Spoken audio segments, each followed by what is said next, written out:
L'enseignement que je vais vous partager aujourd'hui, évidemment, est basé, comme à mon habitude, sur les enseignements de Rabbi Nachman de Breslev, de Rabbi Nathan, son principal élève, mais aussi, une fois n'est pas coutume, du Baal HaTanya, dont c'était la Iloula aujourd'hui, et d'un Rav qui s'appelle le Rav Friedman, Shlita, qui justement lui se base sur le Baal HaTanya.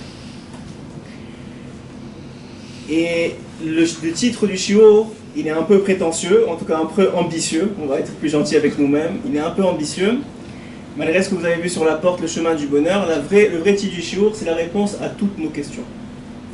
Ce soir, vous devriez ressortir avec une réponse à toutes vos questions.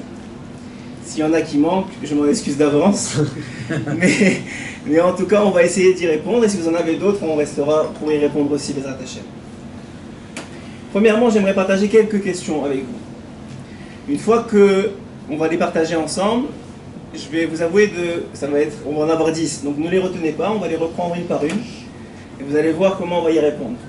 La première question que je voudrais partager avec vous, vous savez que dans la Torah, il y a ce qu'on appelle le travail des midot, le travail de soi, le travail de son caractère. C'est un élément, si ce n'est pas important, au moins primordial. Ou plutôt, si ce n'est pas primordial, au moins très important. Et le Rambam y rapporte, donc c'était la semaine dernière, le Rambam y rapporte qu'il y a une mida, il y a un trait de caractère, que sur lui, normalement, dans toutes les autres midot, dans tous les autres traits de caractère, il faut être au milieu. Le juif, il est dans l'équilibre. Sur une mida, le Rambam il dit que sur cette mida-là, il ne faut pas être dans l'équilibre. Il faut être complètement du côté droit. Quelle est la mida? L'humilité. L'humilité ou la hanava en hébreu, c'est une mida, dit le Rambam, que sur elle, il faut être complètement humble et n'avoir aucune once d'orgueil. La Gemara dit que les Talmidei Chachamim doivent avoir 1/8 d'orgueil, mais même les vrais Talmidei Chachamim savent qu'ils veulent s'en éloigner. Donc en vérité, c'est une mida très très importante. On sait que Moshe Rabbeinu a été choisi pour une seule chose, principalement, parce que c'était le plus humble des hommes. On a témoigné la Torah. Qu'est-ce que c'est l'humilité? Première question. Gardez la question. Deuxième question, aujourd'hui, plus que dans n'importe quelle génération, on a une facilité de vie. À l'époque, vos grands-mères, mes grands-mères, oui, mes arrière-grands-mères, pour aller nettoyer quelque chose, il fallait savonner, il fallait amener de l'eau du puits, il fallait renverser, peut-être pas les arrière-grands-mères, les arrière-arrière-grands-mères, mais en tout cas, il y a 150 ans, il n'y avait pas d'électricité, très difficile. C'était une vie qui était très très difficile.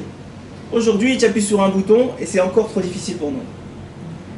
Aujourd'hui, on est dans une génération où les maux spirituels et les maux émotionnels n'ont jamais atteint un tel record. Les dépressions, les angoisses, les stress, les peurs.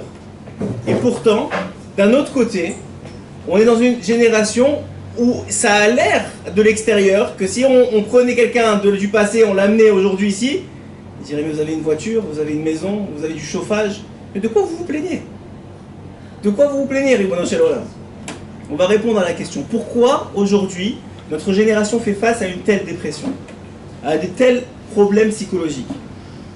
Troisième question que j'aimerais vous poser, qu'on va se poser ensemble ce soir, c'est quoi le secret de la pérennité du peuple d'Israël? Comment ça se fait que la Perse, l'Égypte d'abord, c'est les parachats de Shemot qu'on est en train de faire maintenant, l'Égypte, la Perse, Rome, tous, une après l'autre, tous ont été détruits, tous n'existent plus.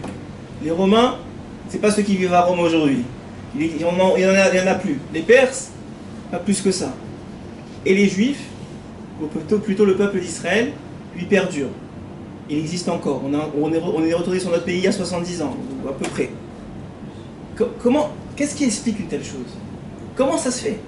Il n'y a pas que nous qui me posons la question. Les goïms se demandent, je ne comprends pas, qu'est-ce que vous faites encore ici? Il y en a marre de vous. Qu'est-ce que vous faites là? On va essayer de répondre à la question aussi. J'aimerais vous poser une autre question. Depuis presque plus de 5000 ans, donc la création du monde, tout le monde pose la même question. Mais pourquoi on est là? C'est quoi le but de la vie? À quoi ça sert d'être ici? On pourrait penser qu'au bout d'un certain temps, on s'y soit fait, on ne se pose plus la question, bon, bah, on est ici. Mais on continue à se poser la question. Pourquoi on est là? On va garder la question, on continue. Question suivante que j'aimerais partager avec vous. C'est quoi la mort? C'est quoi la mort? C'est quoi ce concept-là? Que quelque chose qui vit peut mourir et quelque chose qui meurt peut vivre. La vie, c'est la vie. La mort, c'est la mort. Comment les deux sont connectés ensemble? Plus encore, tout le monde se pose la question dans toutes les religions, mais nous on a la réponse. Mais tout le monde se pose la question dans toutes les religions, mais qu'est-ce qu'il y a après la mort? Mais qu'est-ce qui se passe? On va essayer d'y répondre. Prochaine question. C'est quoi le problème avec les adolescents? C'est quoi cette histoire-là, que quand tu arrives à l'adolescence, tu sois espagnol, chinois, japonais, italien, israélien, tu te rebelles contre tes parents? C'est quoi cette histoire? D'où ça sort? Qu'un adolescent, ok, je comprends, il y a du changement, mais il y a du changement à 30 ans, il y a du changement quand tu deviens père et mère, il y a du changement quand tu deviens grand-père. Pourquoi quand tu es adolescent, tu te rebelles et tu dis ça y est, j'en ai marre, j'en peux plus, vous m'opprimez la vie, C'est quoi cette histoire? D'où ça sort? Et comment? Bien sûr, moi, comme j'ai l'habitude, et comme Rabbi Nachman a l'habitude de faire, on n'est pas là pour poser des questions, on est là pour amener des solutions. Si c'est juste pour se poser des questions et comprendre le problème, on n'a pas besoin de la Torah. Il y a des philosophies, il y a d'autres nations qui ont essayé de comprendre par l'expérience ce qui se passe dans le monde. Nous, on essaie de trouver des solutions. Prochaine question. Parmi les 10 commandements, le 5e, c'est celui de respecter son père et sa mère. Oui. Pourquoi il a fallu qu'il soit dans les 10 commandements? C'est Kippour, pas dans les 10 commandements. Kashrut, pas dans les 10 commandements. S'il y a bien, j'ai envie de dire, un commandement ou une obligation qu'on n'aurait pas dû graver dans le marbre, c'est bien de respecter son père et sa mère. Pourquoi? Parce que si tu l'oublies, ils vont te le rappeler très très très vite qu'il faut les respecter. Quel est le sens du fait que ça doit être gravé dans la pierre? 9e question. Shabbat, toutes les semaines, 7e jour de la semaine, on fait Shabbat. Pourquoi il y a autant d'interdictions dans Shabbat? Pourquoi autant nous limiter? C'est quoi le sens de ça? Et dernière question, la plus facile. Pourquoi Hachem a créé le monde? On a un beau programme ce soir, non? On va essayer de le partager ensemble. On commence les réponses. La réponse. On va décliner sous toutes ses formes. D'abord, je vais vous donner un exemple. Un homme qui dit à sa fiancée: s'il te plaît, marie-moi, deviens ma femme, parce que je ne peux pas vivre sans toi. Est-ce qu'elle devrait le marier? Vous devez dire, mais pourquoi il pose la question? C'est évident. Ben, la question, elle n'est pas si évidente que ça. Parce que quand il dit je ne peux pas vivre sans toi, est-ce qu'il dit la vérité ou il ment? S'il ment, elle ne devrait pas le marier. Et s'il dit la vérité, il a sérieusement besoin d'un psychologue. Parce que ça veut dire quoi? Si elle s'en va, il se suicide? Qu'est-ce que ça veut dire je ne peux pas vivre sans toi? Plus que ça. Si un homme il dit à sa future femme: je voudrais que tu te maries avec moi, mais je peux vivre sans toi. Elle est où la romance? Qu'est-ce que ça veut dire? C'est sûr qu'il ne va pas se marier, elle va lui dire: bah, si tu veux vivre sans moi, reste tout seul. Alors qu'est-ce que devrait dire un homme quand il veut se marier? Il devrait dire à sa fiancée: tu sais, ma future femme, je peux exister sans toi, mais la vie, je ne peux pas. Je pourrais pas, la vie n'aurait pas, quelle sorte de vie ce serait sans toi? Pourquoi je fais la distinction entre les deux? Parce que le Baal HaTanya, justement, il fait une distinction extraordinaire, il fait une distinction extraordinaire sur le concept d'existence et le concept de vie. Et jusqu'ici, sûrement, vous n'avez pas fait la distinction, vous n'avez même pas posé la question, même moi, avant cet enseignement-là, je ne me suis pas tellement attardé sur le sujet. Mais quand on comprend quelle est la différence, on comprend que c'est la réponse à toutes nos questions. Venez, on va essayer d'abord de définir les choses. L'existence, la définition de l'existence par les sages d'Israël, c'est d'occuper de la place. Tout ce qui existe occupe de la place. Ce Stender existe, il occupe de la place. C'est pas mal évident. Plus fin encore, nous dit Rabbi Nachman de Breslev, une pensée existe parce qu'elle occupe de la place. La preuve étant, quand vous pensez à quelque chose, vous ne pouvez pas penser à autre chose. C'est d'ailleurs le secret de la tefila. Rabbi Nachman nous dit que dans la tefila, puisqu'on va se connecter maintenant à notre infini, notre âme se connecte à sa source, le Yetzer Hara va tout faire pour arrêter la connexion. Comment il fait? Il envoie des pensées étrangères à la tefila, pendant la prière. Nous dit Rabbi Nachman de Breslev, tu sais comment tu fais? Eh bien, tiens dans un coin de ta tête, ou dans un panier à côté de toi, des pensées de tzadikim, ou de paroles de Torah, et au moment où tu vois la pensée arriver étrangère, quelle qu'elle soit, ça peut être une pensée qui n'est pas mauvaise, mais qui est en tout cas étrangère à la tefila, tu t'arrêtes, et tu penses, ou tu vois la photo du tzadik que tu t'es mis dans la tête, et ensuite tu reprends la tefila. Et tu fais ça autant de fois qu'il le faut, et au bout d'un moment, le Yetzer Hara te laissera tranquille. Ça veut dire qu'une pensée occupe de l'espace dans ton esprit. Et elle occupe tellement de l'espace dans ton esprit qu'aucune autre pensée ne peut y entrer. C'est d'ailleurs un grand problème dans les couples.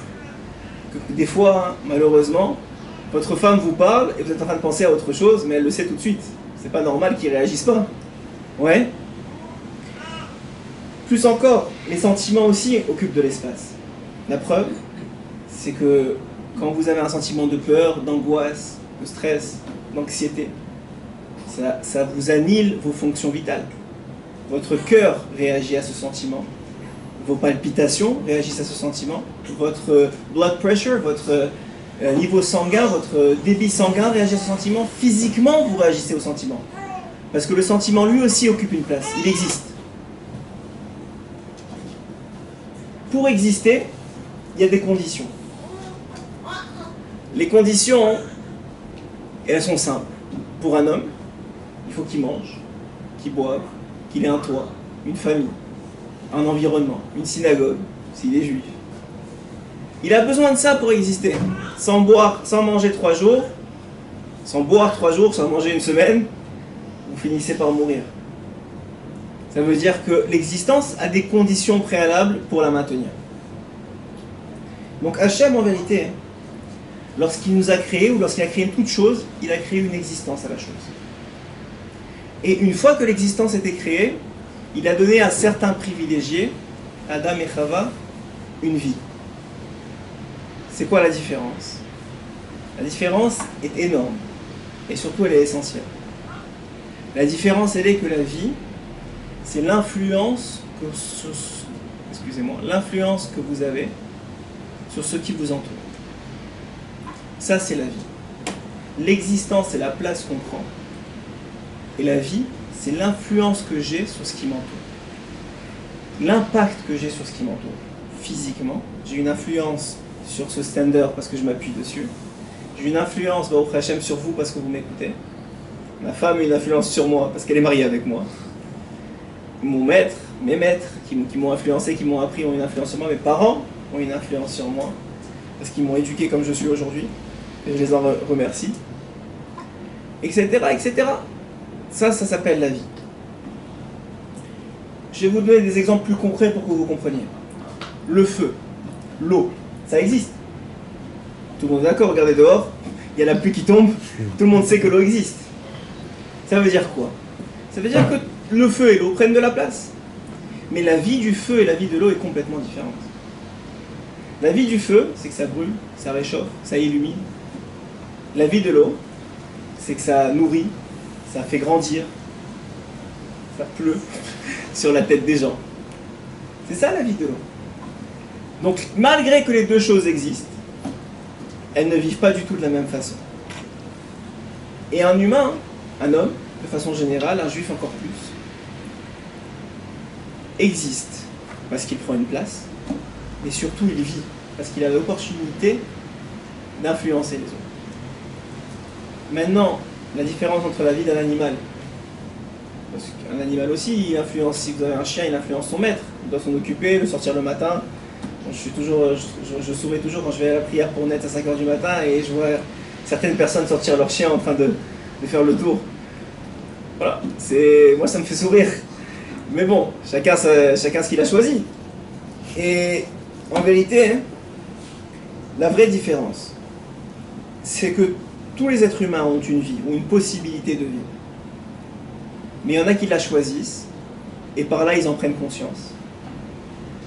Et il y en a d'autres que non, ils la subissent, et par là ils font presque que exister. Alors venez, parfois, il y a des conflits entre mon existence et ma vie. Je vais vous donner un exemple. Vous voyez, si l'existence est la place que je prends, si j'étais tout seul dans cet espace, j'aurais une superbe existence. C'est grand, c'est spacieux. J'ai tout l'espace pour moi tout seul. Mais si vous n'étiez pas là, ce serait bizarre de parler devant personne. J'aurais pas vraiment le goût à la vie. Ce serait pas très agréable. Donc finalement, le fait que vous êtes là, c'est pas très gentil, vous empiétez sur mon existence, et moi aussi, j'empiète sur la vôtre. Mais d'un autre côté, vous me permettez de vivre. Parce que là, je suis en train de communiquer de la Torah avec vous. Plus que ça, on voit dans la Torah le premier conflit entre l'existence et la vie, très vite, entre Caïn et Hevel. Caïn dit à Hevel, toi et moi, c'est pas possible dans le même monde. Ils étaient deux pour un monde entier, pas pour une salle de 100 mètres carrés. Un monde entier. Et Caïn dit, mon existence prend trop de place pour permettre que tu existes aussi. Donc, il va falloir qu'un de nous meure. Et on connaît l'histoire. Caïn tue Hevel.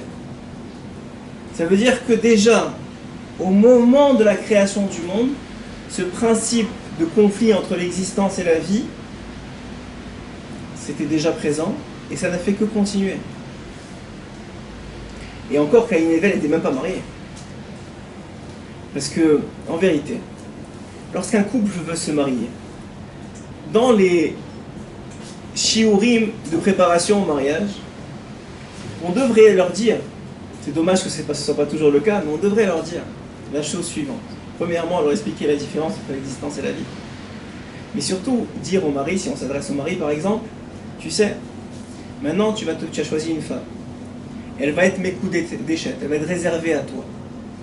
Elle va être réservée pour le meilleur et pour le reste. Oui? Eh bien, on devrait dire à cet homme-là, on devrait dire, tu sais, ça veut dire quoi qu'elle est réservée à toi? Ça veut dire que c'est la seule que tu as choisie pour empiéter sur ton existence, ou peut-être même la ruiner. Mais en même temps, c'est elle qui va te permettre de vivre.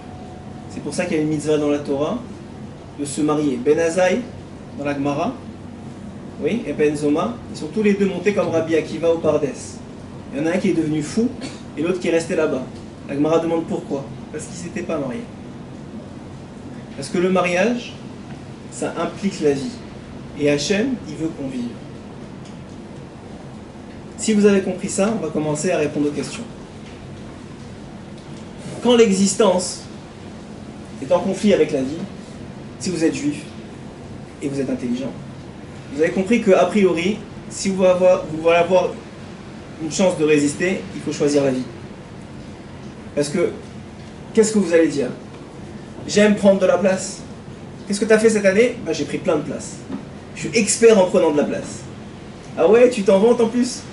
Ça te fait plaisir? C'est ça ton but dans la vie? Je prends de la place.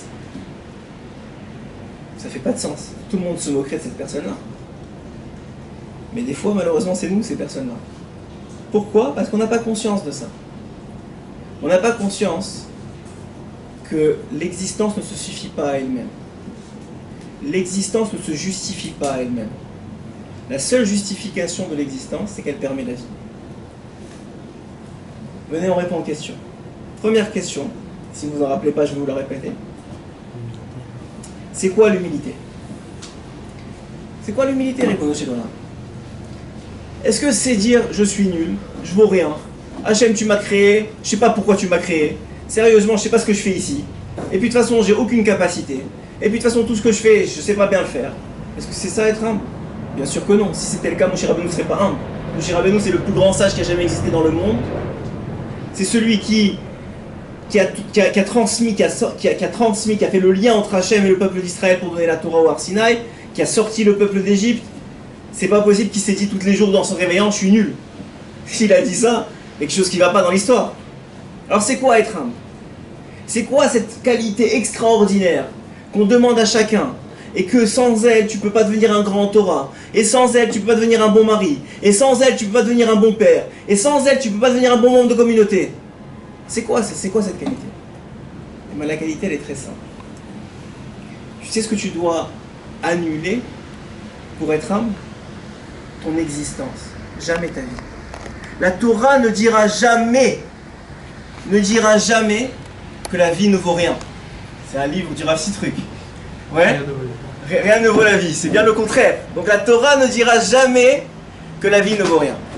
La Torah ne mettra jamais une minute de vie comme quelque chose qui ne vaut pas. Même dans la Shoah, même lorsqu'ils étaient avec une existence la pire qui existe, on voit encore des gens qui étaient en train de mettre les téfilines, qui cherchaient à manger kasher, qui cherchaient à respecter Shabbat. Malgré tout, malgré l'existence pourrie qu'ils avaient, excusez-moi du terme, ils ont voulu vivre. Plus que ça, on voit à chaque fois que l'existence et la vie est en conflit, l'homme humble choisit la vie. Parce que celui qui est humble, quelle est la définition d'un roi, de la malchoute dans l'armée Israël? David Améler, c'est le principe du roi. Vous savez ce que David Améler se vante dans Tehillim? Vous savez de quoi il se vante? Il ne se vante pas d'avoir eu des millions. Il ne se vante pas d'avoir habité dans un château. Il se vante même pas d'avoir gagné des guerres.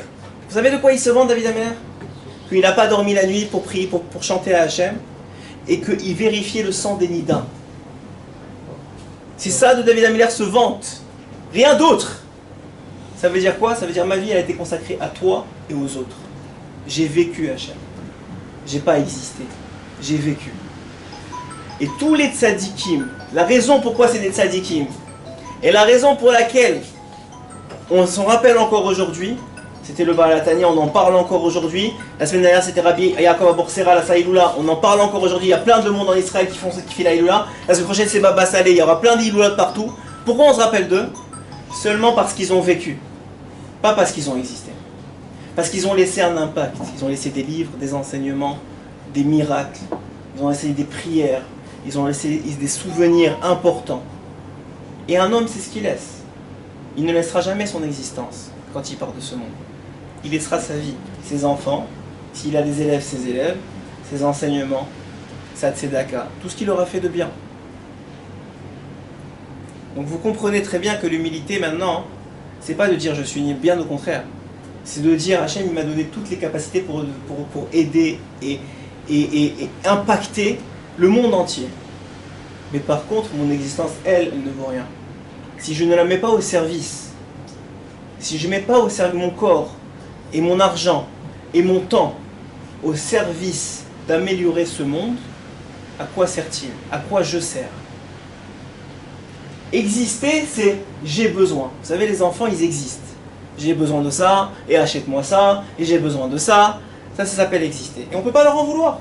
Qu'est-ce qu'ils connaissent de la vie? Mais quand tu deviens adulte, et que tu commences à continuer à dire j'ai besoin de telle voiture parce qu'elle est sortie il y a 2 mois, et j'ai besoin de telle maison parce que, écoute, pas pour des raisons qui sont des raisons de Torah, mais on va dire parce que j'ai besoin de 4 chambres pour mettre toutes mes affaires, qu'est-ce que tu vas laisser derrière toi? Ça s'appelle pas de l'humilité, ça c'est sûr. Deuxième question. On va y répondre. La deuxième question c'était comment ça se fait que dans une génération aussi où la vie est aussi facile, il y ait autant de problèmes psychologiques, autant de dépression, autant d'angoisse, autant de stress? Comment ça se fait que les carnets d'horaires des psychologues sont tellement remplis? Comment ça se fait? Alors, je vais vous expliquer comment ça se fait. Parce que plus la vie, plus on va commencer à être un peu plus fin, plus on donne du poids à l'existence, plus on la facilite, moins les gens ont d'efforts à faire pour la maintenir. À l'époque, ils n'avaient pas trop de questions à se poser. Ils avaient 10 enfants, ils en perdaient quelques autres en plus entre Manloal et nous.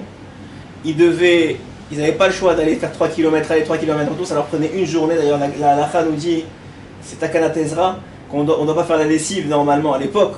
On ne devait pas faire la lessive le vendredi parce qu'on ne savait pas quand ça allait finir. Donc Shabbat va rentrer, peut-être tu vas être repris de court. C'est pour vous dire à quel point c'était pas la journée, c'était pas appuyer sur un bouton comme aujourd'hui, etc., etc. Donc on voit quoi? on voit que plus tu donnes de la place à l'existence, plus c'est lourd dans ta vie. Pourquoi? Parce que l'existence, c'est un poids mort. C'est un poids mort. Plus tu as des besoins, plus c'est lourd, parce qu'il faut les assouvir, ces besoins-là.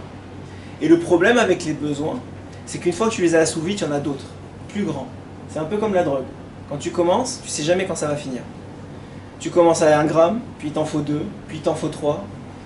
Je sais pas comment ça marche exactement, au Hachem, j'ai jamais touché, mais j'imagine, en tout cas, de ce que je connais un peu, que dans toute chose addictive, quand tu atteins un certain niveau, il t'en faut plus, et il t'en faut plus. Et ça devient de plus en plus dur, parce que ça prend de plus en plus de temps d'en avoir, de plus en plus d'argent, de plus en plus d'efforts. C'est vrai pour l'argent. La Mishnah nous dit qu'un homme ne sortira jamais de ce monde avec la moitié de ses désirs dans sa main. Même pas la moitié. Ça veut dire quoi? Pas qu'il n'a pas assouvi les désirs quand il avait 20 ans, qu'aujourd'hui qu'il part de ce monde, qu'il en a 60 ou 70, mais il est toujours à la moitié. Parce qu'il en a toujours une autre moitié qu'il n'a pas réussi à assouvir.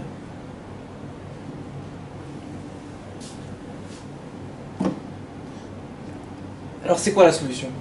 C'est quoi la solution? Commençons par les solutions. C'est quoi la solution aux gens déprimés, aux gens angoissés, aux gens qui ont du stress? Je vais vous la donner, c'est celle de Rabbi Nachman.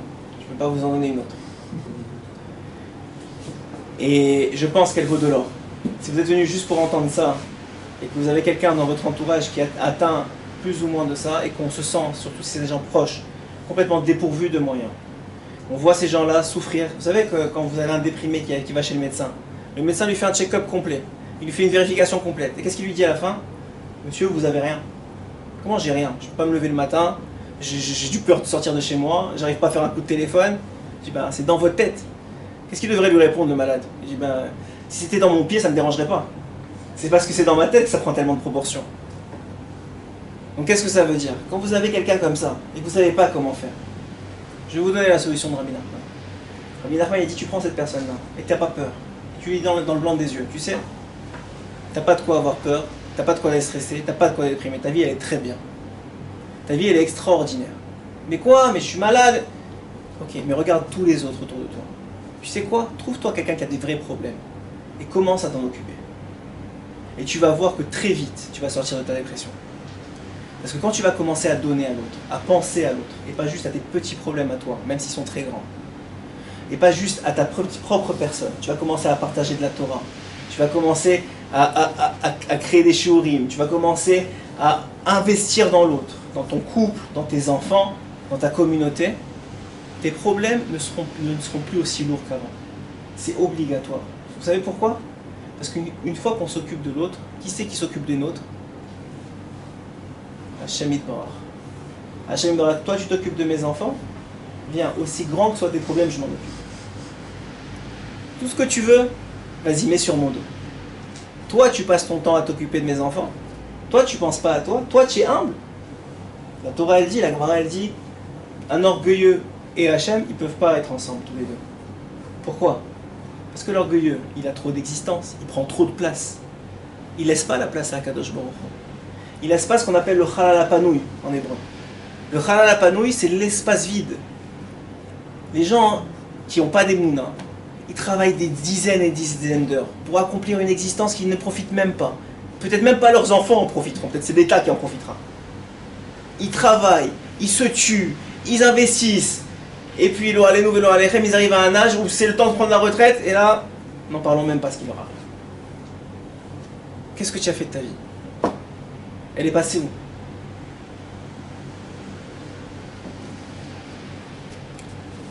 Continuons à répondre. Troisième question. C'est quoi le secret de la pérennité du peuple d'Israël? Pourquoi nous, on est encore là, et tous les autres sont déjà partis? Comment ça se fait? Vous savez ce qu'ont fait les autres nations comme erreur?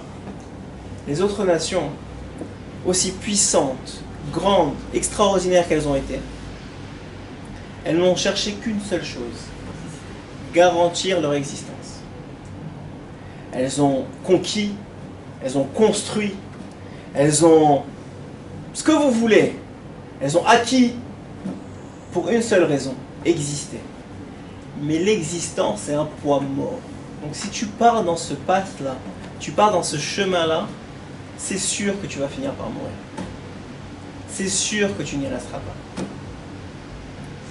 Vous savez ce que Moshe Rabbeinu a dit au Ben Israël avant de rentrer en Égypte? En Égypte, excusez-moi, avant de rentrer en Israël. Lui, il n'est pas rentré. Mais vous savez ce qu'il leur a dit? Vous allez rentrer en Eretz Israël. Vous allez travailler dur. Vous allez fauter. Vous allez ressortir d'Eretz Israël. Vous allez être rejeté par la terre. Vous allez être opprimé. Vous allez être menacé. Vous allez être poursuivi. Vous allez être tué. Moi, si j'étais, peut-être qu'on y était, hein, mais moi, si j'étais devant Moshe, je dis ok, bye, j'en veux pas. Vous savez ce que Esav Ha'asha a fait lorsqu'il a entendu, juste qu'il a entendu, que celui à qui était promis la terre d'Israël, il allait descendre en Égypte, il s'est barré. Il est parti d'Eretz Israël. Il a dit moi, je vais pas en Égypte, laissez-moi tranquille. Vous savez ce qu'ont fait Abraham, Yitzhak et Yaakov? Abraham m'a dit à Yitzhak, tu sais, on va descendre en Égypte. Il a dit ok, pas de problème. Yitzhak il a dit à Yaakov, tu sais, on va descendre en Égypte. Il a dit ok, pas de problème.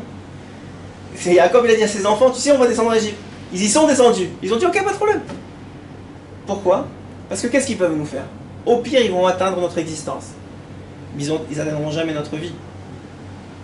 Parce que celui qui veut vivre, personne ne peut le tuer. La vie, ça ne peut pas mourir. Ça n'existe pas une telle chose. Le concept de la vie, c'est éternel. C'est une partie d'Hachem. Ça ne peut pas mourir. Question suivante. Vous me dites hein, si elles ne sont pas répondues complètement. On a dit que tout le monde pose la question depuis 5000 ans. Après, là, je sais que vous attendez celle-là. Mais tout le monde pose la question, c'est quoi le but de la vie? Pourquoi on est là? Alors en vérité, les gens sont confus. Ils demandent pourquoi, c'est quoi le but de la vie? Mais c'est pas vraiment ça qu'ils demandent. Ils demandent c'est quoi le but de l'existence? Parce que c'est vrai que ça n'a aucun sens. Venir ici, manger, dormir, travailler, avoir des problèmes, bon, se marier, avoir quelques petits plaisirs par-ci par-là, mais beaucoup d'autres difficultés. Pourquoi? Finalement, pourquoi? Pour à la fin, on rentre dans la tombe et c'est fini? C'est ça le but de la vie? C'est ça le but de l'existence? C'est vrai que l'existence ne suit pas elle-même. Mais si on comprend ce qu'on est en train d'expliquer aujourd'hui, qu'en vérité, à la question quel est le but de l'existence, la réponse c'est vivre. C'est ça le but de l'existence. Le but que Hachem nous a donné une place dans ce monde, qui lui-même il a fait Chalal Apano, il s'est retiré, il s'est dissimulé, il se cache encore, il est là, mais on ne le voit pas, on ne le sent pas, on ne l'entend pas. S'il y en a bien un qui est humble, c'est bien Hachem. On ne l'entend pas, on ne le sent pas, même quand on l'appelle, des fois on n'est pas sûr qu'il est là. Vous voyez? C'est une seule chose, c'est quoi le but? C'est pour nous permettre de vivre. C'est pour nous permettre d'influencer positivement notre entourage, de se construire à travers notre vie, de devenir ce qu'on aura construit à travers cette vie-là. Le but de la vie, c'est pas de prendre la place. Le but de la vie, c'est de devenir quelqu'un qui, après, une fois qu'on aura quitté cette place-là, existera toujours. On a demandé dans la question numéro 5. Ah, je ne vous ai même pas posé cette question-là. Je l'ai sauté, vous voyez. La question numéro 5 était la suivante. Vous savez, des fois, hein, il y a des relations je t'aime, je te déteste. Je ne sais pas si vous avez déjà connu ça. Un jour on l'aime, un jour on la supporte plus, on le supporte plus. Un jour on l'aime, un jour on le supporte plus. Comment c'est possible une telle chose? Si vous avez compris le concept, c'est très simple. Le concept, il est très simple. Je te supporte plus parce que maintenant je ne suis pas capable d'animer mon existence pour toi. Donc tu empiètes sur mon existence, tu gâches mon existence. Et donc je ne te supporte plus. Parce que maintenant, mon existence prend trop de place et j'ai pas réussi à l'animer devant toi. Donc je ne te supporte plus. Et aujourd'hui je t'aime parce que waouh, qu'est-ce que c'est bien de vivre avec toi. Waouh, qu'est-ce que je grandis, qu'est-ce que je deviens quelqu'un de meilleur, qu'est-ce que je suis capable, j'ai un sentiment d'accomplissement. Qu'est-ce que c'est génial de vivre. Il s'appelle la relation amour-haine. Tout le monde a dû la connaître au moins une fois, soit avec un frère, une sœur, un parent. Je ne vous souhaite pas un mari ou une femme, mais ça arrive de plus en plus dans notre génération. On arrive à la question cruciale. C'est quoi la mort? Ça veut dire mourir. Dans la Torah, la mort n'existe pas, ou très peu. Qu'est-ce que ça veut dire? Ce qui est sûr, et ce qu'on sait, c'est qu'il y a une vie après la mort. Mais en vérité, ce qu'on sait un peu moins, c'est que la vie d'après la mort commence déjà ici. Ce qui vit en nous, c'est ce qu'on appelle l'âme. Tous on en a une. Même les goïs. Pas la même, même les goïs. On a tous une âme. Et cette âme-là, c'est une partie de Chelek Elokam Ima'al, comme le dit le Bahatanya, une partie de Dieu. Et par définition, puisque c'est une partie de Dieu, elle est éternelle. Donc puisqu'elle vit, elle a vécu, elle vit et elle vivra toujours. Quel que soit ce qu'on en fait d'ailleurs. Tellement que, nous dit le Harizal, quand on fait une faute, on touche à ce qu'on appelle le lévouche de l'âme, l'habit de l'âme. L'âme elle-même, impossible d'y toucher. Impossible. La salir, vous pouvez. La détruire, impossible. Pourquoi? Parce que l'âme, elle vit. Le corps, vous enlevez l'âme du corps, il a les mêmes yeux, la même bouche, les mêmes oreilles. La même chose. Et pourtant, pas capable de parler, pas capable de voir, pas capable d'entendre. Pourquoi? Parce que le corps, c'est mort. La seule raison pourquoi moi je suis capable de vous parler avec mon corps, c'est parce que j'ai une âme. C'est parce que mon âme, elle vit. Mais mon corps, en vérité, ça, c'est mort. La seule raison qu'il peut bouger, c'est parce qu'il y a une âme, une énergie énergétique à l'intérieur, vous appelez ça comme vous voulez, qui lui donne la vie. En vérité, l'âme, elle vit tout le temps. Elle ne meurt jamais. Et le corps, il est tout le temps mort. Alors qu'est-ce qui meurt? C'est quoi cette histoire de naître et de mourir? Vous savez ce qui naît et ce qui meurt? Le lien entre le corps et l'âme. Ça naît à la naissance. Et ça meurt à 120 ans. Et vous savez comment on appelle le lien entre le corps et l'âme? L'existence. L'existence naît à la naissance, vous pouvez commencer à prendre de la place. Et malheureusement avec les vers, on en prend de moins en moins à 120 ans sans vouloir vous déprimer la vie. Il y a des tzadikim que les vers ne les touchent pas. Pourquoi? Parce qu'ils existent même après la mort. Mais en réalité, la plupart d'entre nous, on finit sans existence. Par contre, si vous avez travaillé votre colère, si vous avez travaillé votre amour d'autrui, si vous avez travaillé votre patience, si vous avez travaillé votre charité, votre miséricorde, si vous avez travaillé, quoi dire de plus? Vous avez d'autres exemples? Votre chesed. Si vous avez travaillé tout ça, sachez que c'est pas en vain.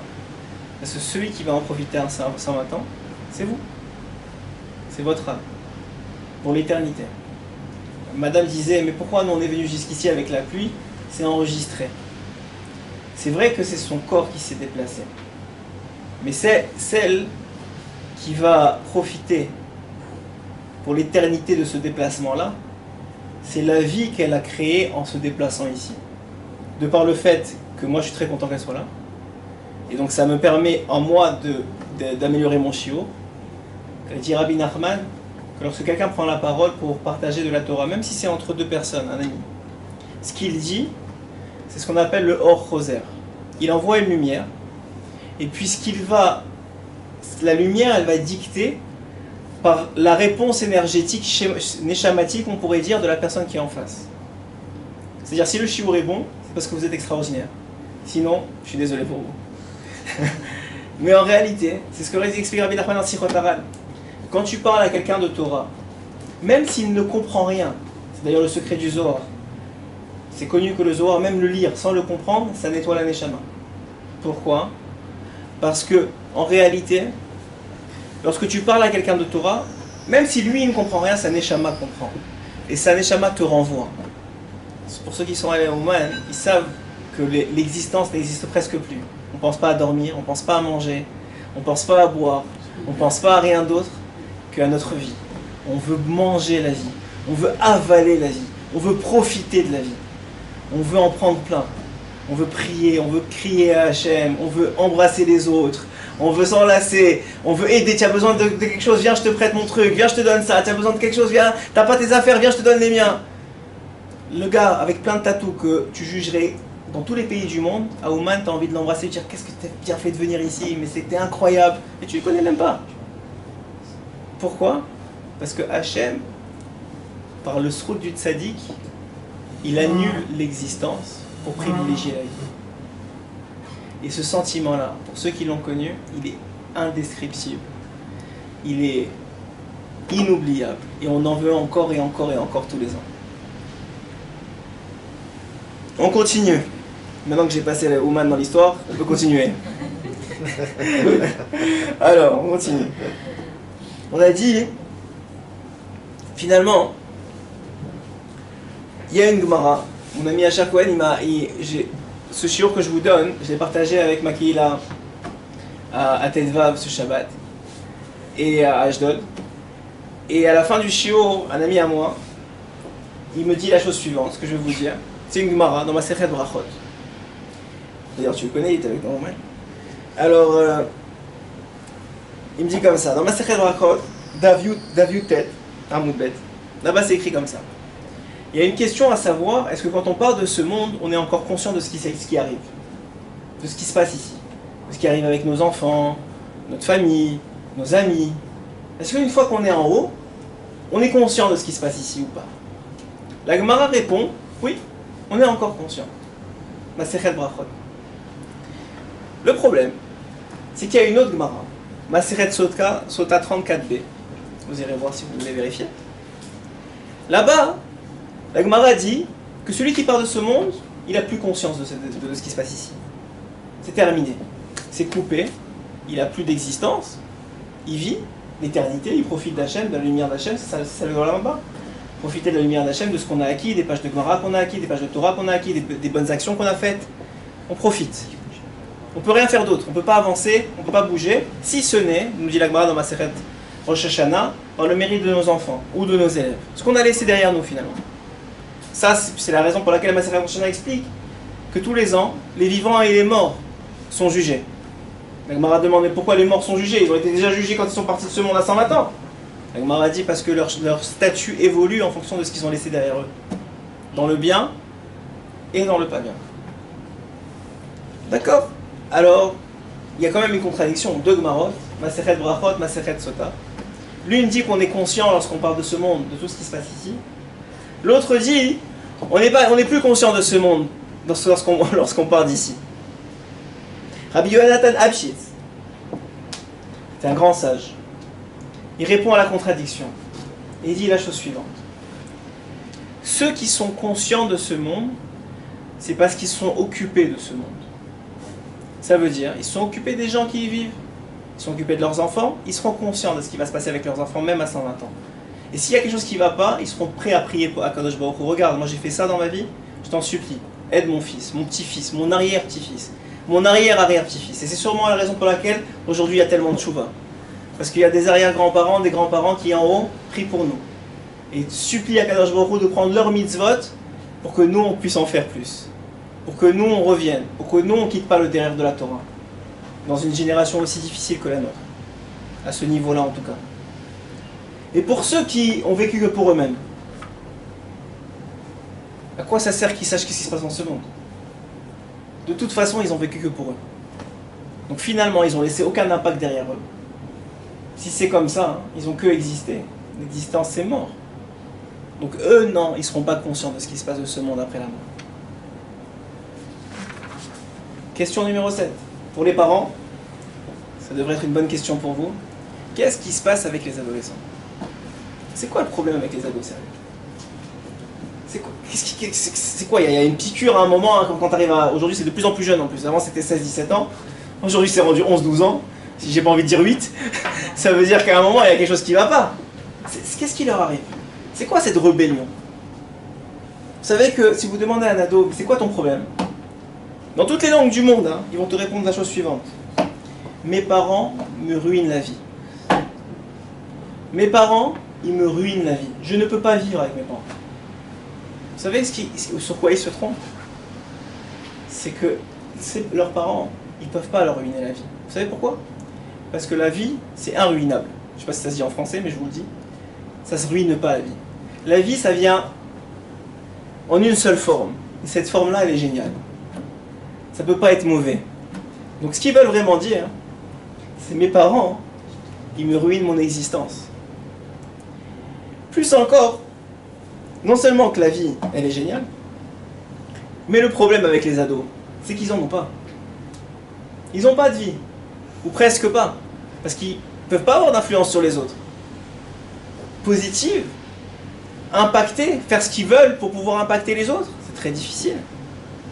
Vous savez, vous avez jamais sûrement entendu déjà des filles qui disent « J'arrive pas à croire que ma mère est rentrée dans ma chambre. » Vous avez tous entendu ça. Comment elle a pu oser?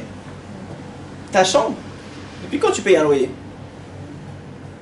Attends, cette chambre-là, ta mère te permet d'y dormir. C'est ça la réalité. Ah mais non, mais vous... Quoi? Mais non, mais je comprends pas. La réalité, le vrai problème, c'est qu'effectivement les ados ils disent les ados ils disent que leurs parents leur ruinent leur existence. C'est vrai. C'est vrai, ils leur ruinent leur existence. Pourquoi? Parce que leur existence, elle dépend des parents. C'est eux-mêmes qui l'ont créée. Nous dit Masechet Nida, 3 associés dans la venue d'un homme ou d'une femme. Le père, la mère, Hachem. Le père, la mère pour le corps, blanc pour le père, rouge pour la mère, les éléments rouges et blancs, vous verrez là-bas. Et la Neshama, Hachem Yitbarach. Donc qui donne l'existence à un enfant? Qui crée l'existence d'un enfant? Le père et la mère. Qui crée la vie? Hachem Yitbarach. Donc ça veut dire quoi? Ça veut dire qu'effectivement, ils peuvent te la ruiner. C'est eux qui l'ont créé. Ils vont bien te le rappeler en plus. C'est moi qui t'ai amené dans ce monde. Comment tu peux me parler comme ça? Et comment tu peux pas me respecter? C'est moi, je te donne à manger et à boire, je t'achète tout ce que tu veux. Et ils comprennent pas. Ils comprennent pas, hein? Après, mais pas au moment de l'adolescence. Quand on commence à vivre, on comprend. Quand on a des enfants, encore plus, on comprend. Mais la réalité, c'est que si quelqu'un qui vit pas, et que toute sa vie, c'est que son existence, si vous ruinez son existence, c'est normal qu'il ne veut pas être à côté de vous. Alors c'est quoi la solution? Parce que moi j'aime bien, on peut donner des problèmes. Qu'est-ce qu'il faut dire aux parents? Déjà, ça commence très jeune. Vous savez, je ne sais pas si ça a déjà arrivé, vous avez un enfant de 8 ans, 7 ans. Quelqu'un lui a pris un bonbon, ou son jouet s'est cassé. Qu'est-ce qu'il fait? Il pleure. Ouais? Qu'est-ce que nous on fait? Parce qu'on n'a pas le temps, on n'a pas envie, on lui donne un autre bonbon, ou lui achète un autre jouet. Qu'est-ce qu'on vient de faire passer comme message? Tu avais raison de pleurer pour ton existence. Elle vaut la peine qu'on pleure pour elle. Qu'est-ce qu'il faudrait faire passer comme message? Mon fils, tu sais, c'est ça la vie. Des fois, on perd des bonbons. Des fois, on casse des jouets. Mais c'est pas grave. Tu continues à vivre. Tu continues à aller à l'école. Tu continues à avoir des parents. Tu continues à passer des bons moments avec nous. Et le jouet, c'était fini son temps. Tu as fait son tikkun. Tu as fait sa réparation. Il n'avait plus besoin d'exister. Mais toi, c'est dommage de perdre ta vie pour un jouet. Quand vous commencez jeune, c'est beaucoup plus facile. Vous voyez, allez voir les enfants à Bnei Brak, sans vouloir vanter personne. Regardez les filles de 8-9 ans qui s'occupent de leurs sœurs qui en ont 2 ou 3, qui les poussent dans la rue, qui font attention quand ils traversent, qui leur donnent à manger. Allez voir à Paris si ils sont capables de faire ça. Même d'eux-mêmes, ils ne sont pas capables de s'occuper. Pourquoi? C'est la faute des parents. Il y en a qui ont tout misé sur l'existence. Tu veux ça, je te l'achète. Tu veux ça, ne pleure pas, je t'en supplie, ne pleure pas, vas-y. Et l'autre, elles ont bien vu que même si elles pleuraient, ça ne servait à rien. Ils sont 8 dans la famille. Et alors elle va pleurer, il y en a d'autres qui pleurent. Et elles grandissent. Et ça ne s'appelle pas perdre son enfance, bien au contraire. Ça s'appelle profiter de son enfance. Elle commence à vivre plutôt que nous, c'est tout. Et ça va faire beaucoup moins mal. Beaucoup moins mal. Parce que ce qui fait mal, c'est quand notre existence n'est pas assouvie. C'est pas quand on vit.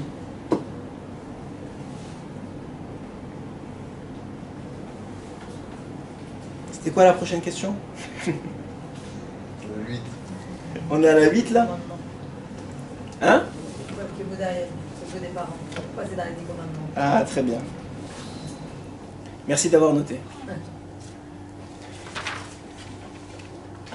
Maintenant, on va comprendre, puisque vous avez compris ce qui se passe avec les adolescents, maintenant, on va comprendre pourquoi Hachem a besoin de graver dans la pierre qu'il faut respecter son père et sa mère.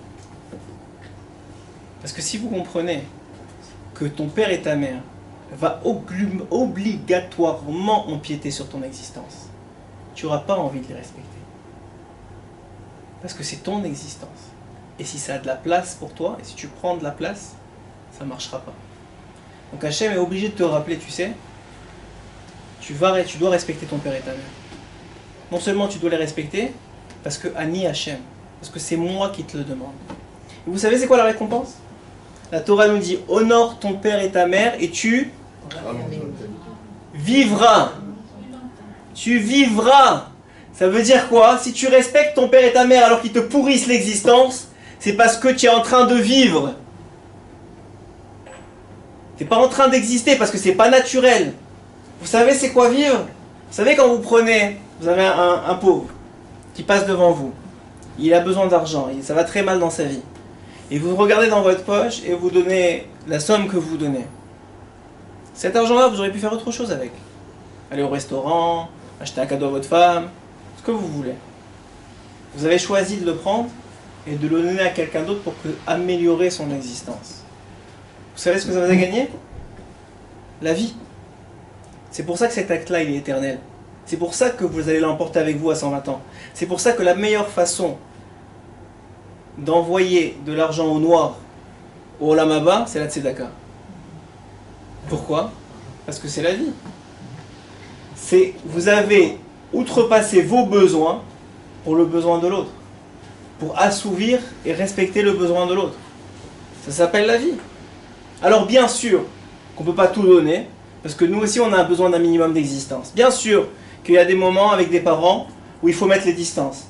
Parce que par exemple, comme nous l'a dit la Torah, quand un homme et une femme se marient, l'homme doit se coller à sa femme et quitter son père et sa mère. Parce qu'entre la belle-mère et la belle-fille, j'ai pas besoin d'en parler plus.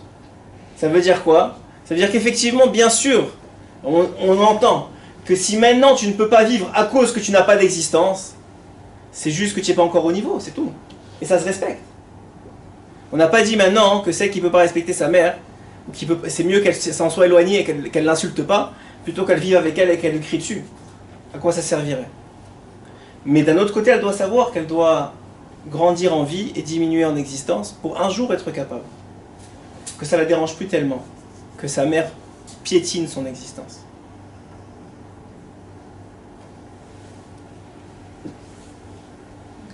Et c'est pour ça que Hachem a besoin de nous dire, dans les 10 commandements, respecte ton père et ta mère. Parce que ça ne va pas être facile. Je te préviens, ça ne va pas être facile. C'est Kaved. C'est Kaved. Pour celui dont l'existence est Kaved, ça fait partir on t'enlève de l'existence. Ton père et ta mère te disent, c'est moi qui t'ai créé. Même si tu as réussi, regardez Shlomo Ameler. Il était Shlomo Ameler. Quand sa mère rentrait, elle lui met une gifle parce qu'il ne s'est pas réveillé pour aller ouvrir le temple. Un jour, il ne s'est pas réveillé, le jour où il s'est marié avec la fille d'Égypte, avec la princesse d'Égypte. Elle lui a fait un stratagème qui est décrit dans la Gemara. Il ne s'est pas réveillé, sa mère rentre, les Kohanim l'attendent. Elle rentre, elle le sort du lit et elle le gifle. Shlomo Ameler, pas moi ou vous. Et qu'est-ce qu'il fait? Il baisse la tête, il s'habille et il va ouvrir le temple. Qu'est-ce que ça veut dire? Très simple. Qu'ils ont droit. C'est ce droit-là qu'eux ils ont avec nous et que nous on a avec nos enfants, heureusement. Au moins il y a un équilibre qui se fait. Mais effectivement, c'est comme ça la vie. Vous savez, toutes les mitzvot c'est comme ça. Si vous avez, je crois, en tout cas moi quand j'ai compris cet enseignement-là, je pense que c'est l'un des enseignements les plus puissants que je suis en train de vous donner. Depuis que je donnais chez Urim, ça fait déjà quelques années. Et je suis très jeune, Baruch Hashem, mais ça fait déjà quelques années, c'est l'un des enseignements les plus puissants que j'ai appris. Les gens, quand tu leur dis fais Shabbat, c'est trop dur. Mange kasher, combien de restaurants il faut arrêter. Name it, ce que vous voulez, tout ce que vous allez faire au début, ça va être difficile. Vous savez pourquoi ça va être difficile? Parce qu'ils ne sont pas habitués, leur existence fait 100. Donc en vérité, quand ils vont commencer, ça va annihiler, ça va empêcher, ça va abîmer leur existence. Mais ça va leur créer de la vie. Celui qui fait Shabbat depuis quelques années, il ne peut plus s'en passer. le sentiment d'accomplissement, d'union avec sa famille, quand c'est bien fait, il y en a qui existent même quand ils respectent Shabbat, mais ceux qui vivent, ceux qui chantent avec leurs enfants, ceux dont la femme, depuis vendredi ou jeudi, elle commence à préparer avec le sourire, parce que c'est difficile de préparer Shabbat, c'est difficile de nettoyer la maison. Mais la Torah et les mitzvot, c'est pas fait pour ton existence, c'est fait pour ta vie, c'est fait pour ton éternité. Pourquoi tu vas avoir un sachar, une récompense pour l'éternité, pour avoir épluché des oignons? Pourquoi? Et parce que c'est difficile et parce que tu le fais pour Hachem. Tu le fais pour ta famille.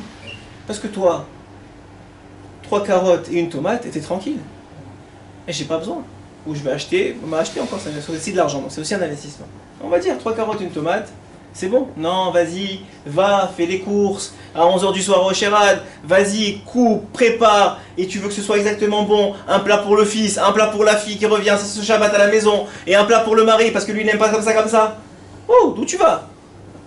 Alors c'est vrai que si ça détruit ta vie, et si tu es tout en colère à Shabbat parce que tu as passé 2 jours à préparer, diminue. C'est dommage. Tu es en train de perdre la vie. Tu le veux, c'est vrai que tu le fais pour la vie. Mais tu perds tout. On perd le sachar. La perte est plus grande que la récompense. Vous savez pourquoi Rav Ovadia Yosef, il interdit de jeûner aujourd'hui, de nos jours? Vous savez que normalement on est dans les Shovavim en ce moment. Entre Shemot, les 6 premières parachiotes de Shemot, les 6 semaines, c'est la période des Shovavim. À l'époque, il n'y a pas si longtemps que ça d'ailleurs, ils jeûnaient tous les lundis et les jeudis, pendant les 6 semaines. Aujourd'hui, on va dire il ne faut pas faire ça. Vous savez pourquoi? Parce que quand tu jeûnes aujourd'hui, tu es plus nerveux, tu es endormi, tu t'énerves avec ta femme, tu t'énerves avec tes enfants, peut-être tu travailles et maintenant tu vas t'endormir au travail, tu voles ton patron. Donc tu perds beaucoup plus que ce que tu gagnes. Tu es en train de perdre beaucoup plus que ce que tu gagnes. Donc il faut être intelligent, les juifs on est intelligents. Il faut savoir que oui, c'est le but, c'est la vie. Mais si mon existence n'est pas encore au niveau, je dois respecter mon existence et travailler dessus. C'est pas grave. Hachem, il attendra le temps qu'il faut, le nombre de Gilgolim qu'il faudra, le nombre de réincarnations qu'il faudra. Mais on atteindra à la fin qu'on vivra tous. Sinon, ça voudrait dire qu'Hachem s'est trompé. C'est pas possible. C'est juste pas possible. La même chose pour le Shabbat. On a dit que c'est quoi Shabbat? Pourquoi il y a tellement d'interdictions dans Shabbat? Vous savez pourquoi? Très simple. Toute la semaine, on te dit, tu sais quoi? Si tu as quelque chose de cassé, répare-le. Si tu as quelque chose de froid, cuis-le. Si tu as quelque chose de truc, très bien. Occupe-toi de quoi? Tu peux t'occuper de ton existence. On a besoin. Tu as besoin d'exister. Occupe-toi de ton confort, de ton travail, tu as besoin d'argent. Occupe-toi de ton existence. 1 journée par semaine. Oublie ton existence. Occupe-toi de ta vie. 1 journée par semaine.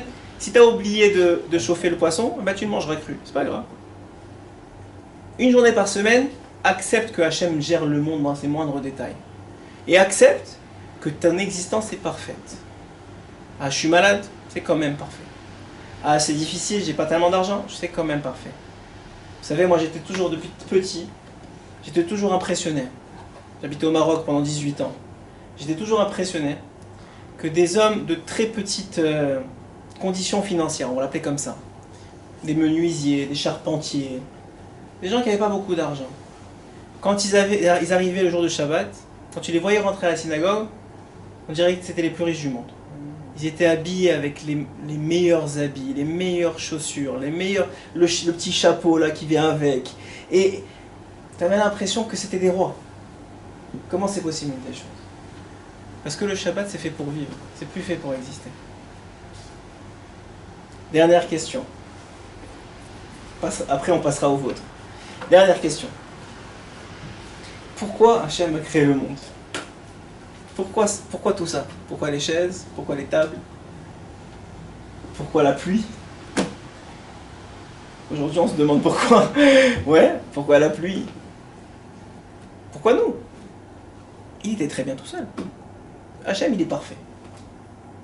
Ouais, on le dit. Il était, il est et il sera. Il est éternel. Il est parfait en tout point. Il n'a aucun défaut. Hachem c'est la perfection. Ok? Qu'est-ce qu'il avait besoin de nous? Qu'est-ce qu'il avait besoin de ce monde, de ce casse-tête? De quoi il avait besoin? Pourquoi il crée un monde? Vous savez, le Ramchal répond à la question. Son introduction, dans l'un de ses livres, Mesilat Yesharim, il répond à la question. Ça va rejoindre ce qu'on a dit. Lorsqu'on dit qu'Hachem, il a été, il est et il sera, on parle de l'existence d'Akadosh Baruch Hu. Hachem est de toute son existence est de toute éternité. Et il n'a pas besoin de nous pour exister. Il existe très bien tout seul. Il est même parfait tout seul. Mais dit le Ramchal, vous savez pourquoi il a créé le monde? Et pourquoi surtout nous, il nous a créé, puisque, comme nous dit la Torah, Rashi, premier Rashi sur Bereshit, pourquoi le monde a été créé? Pour la Torah et pour Israël. Pour nous. Pour chacun d'entre nous. Alors quoi? Pourquoi il a créé? Nous dit le Ramchal. Parce qu'il avait envie de donner. De quoi? De lui-même. De son bien à lui. C'est ça qu'on va récupérer à 120 ans. Hachem. La partie d'Hachem qu'on a réussi à exploiter en nous. C'est ça qu'on va récupérer. Il avait envie de donner. Donc qu'est-ce qu'il avait envie de faire? Il avait envie de vivre. Il n'avait pas juste envie d'exister. Et pour ça, il a besoin de nous. Et pour ça, il nous adore. Et pour ça, il nous aime. Et pour ça, il nous est très reconnaissant. Parce qu'on lui permet de vivre. On lui permet de s'occuper de nous. On lui permet de gérer nos problèmes, nos névroses, nos difficultés, nos problèmes de parnassa. On lui permet tout ça. Et il est très content. Vous savez c'est quoi le plus grand ta'anouk pour Akadosh Baruch Hu, nous dit Rabbi Nathan? La tfila. La prière qui vient d'un cœur pur vers Akadosh Baruch Hu. Quand tu t'adresses à lui, c'est le plus grand ta'anouk, le plus grand plaisir qu'il peut ressentir. Ah, je suis capable de redonner. Je peux redonner maintenant. Rabbi Nathan explique que dans le monde, il y a deux forces. Le donneur et le receveur. En hébreu, le mashpia et le mekabel. C'est toujours comme ça.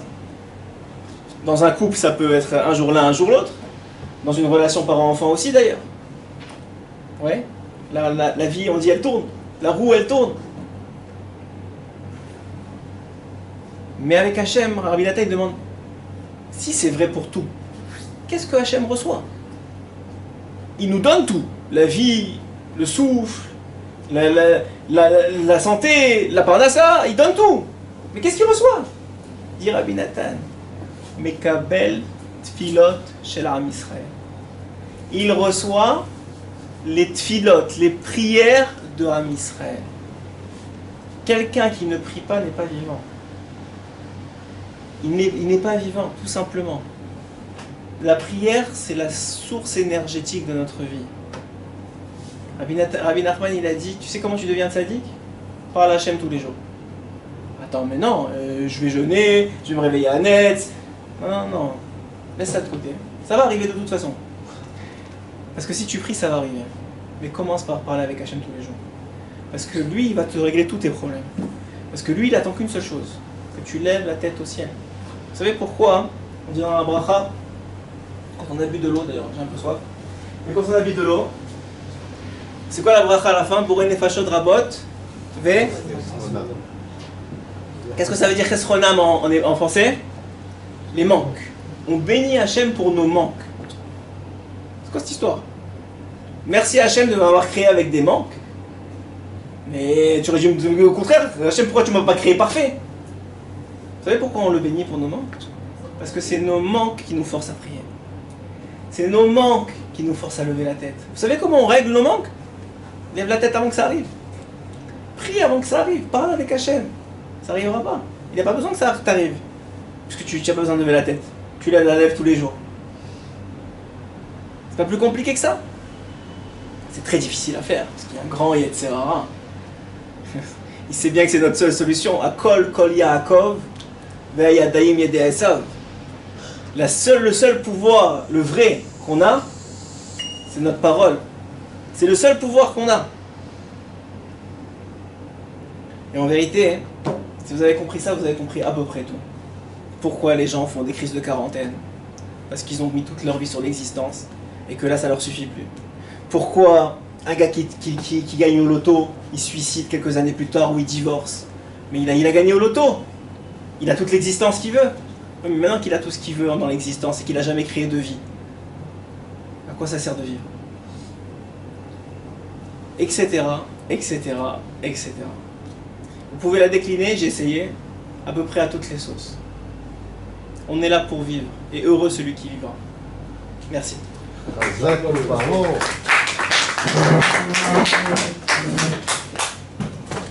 Vous avez des questions? Je sens que vous avez une question. Je voulais savoir comment on peut définir notre mission sur Terre. Alors, le Harizal, il dit que tout ce qui est difficile,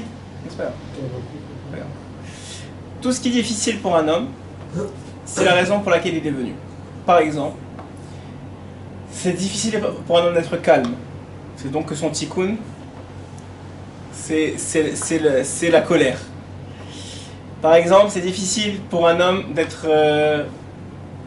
d'avoir du shalom avec ses parents. Ça fait partie de son tikkun. Avec son mari, ça fait partie de son tikkun. Des fois, on s'en sauve. En tout cas, du mari, on peut divorcer. Mais ça faisait quand même partie d'un tikkun. C'est pas comme toujours le même problème seul. Alors encore une fois, si la personne, la réalité c'est quoi? Quelqu'un qui divorce. Disons que il en a marre et il divorce.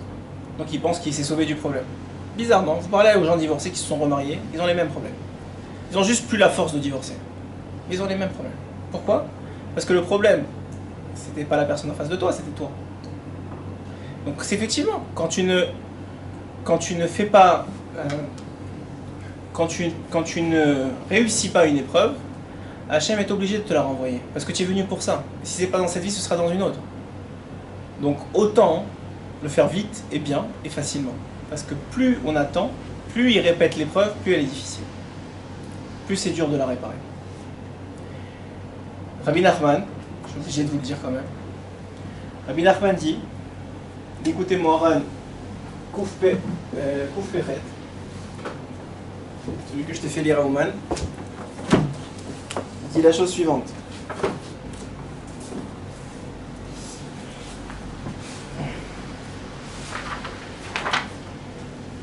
Kouf Pechet, 188.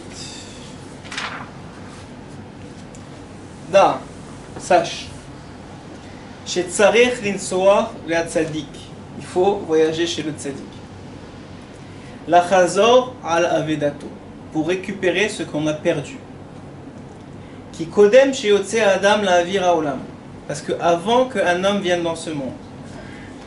Melamdim, Umar inlo kol ma chez Tsarech la Asot, on lui apprend et on lui montre tout ce qu'il a besoin de faire ici. Pourquoi il est venu. Vela Avod, pas seulement ce qu'il a besoin de faire, mais ce qu'il a besoin de travailler. Vela Asig, ce qu'il a besoin d'atteindre. Baiser Olam, dans ce monde-ci. Vechevan, chez Atzal Avira Olam. Et maintenant qu'il va sortir de ce monde. Miyad, tout de suite. Nishkach Meito, on lui fait oublier. Kemo She'amur comme nous ont dit nos sages. L'oubli, c'est une sorte de perte. Qu'est-ce qu'on comprend de là? On comprend aussi qu'il y a des tzadikim dans le monde, et Rabbi Nachman en fait partie, si ce n'est le plus grand tzadik dans notre génération, qui ont ce qu'on appelle nos dossiers. Et qui sont au courant, eux, alors que nous on l'a oublié, de pourquoi on est venu dans ce monde. Et lorsqu'on vient chez eux, ils ont la permission de nous le dévoiler. C'est pour ça que Rabbi Nachman dit, celui qui vient chez moi, je lui prête mes yeux. Ça veut dire quoi, je lui prête mes yeux? Ça veut dire, je vais lui montrer pourquoi il est venu. Lui, il comprenait pas. Vous savez, un exemple très simple. Les femmes aiment parler. On ne peut pas me dire le contraire. Elles ont besoin de parler, c'est même un besoin. Pourquoi?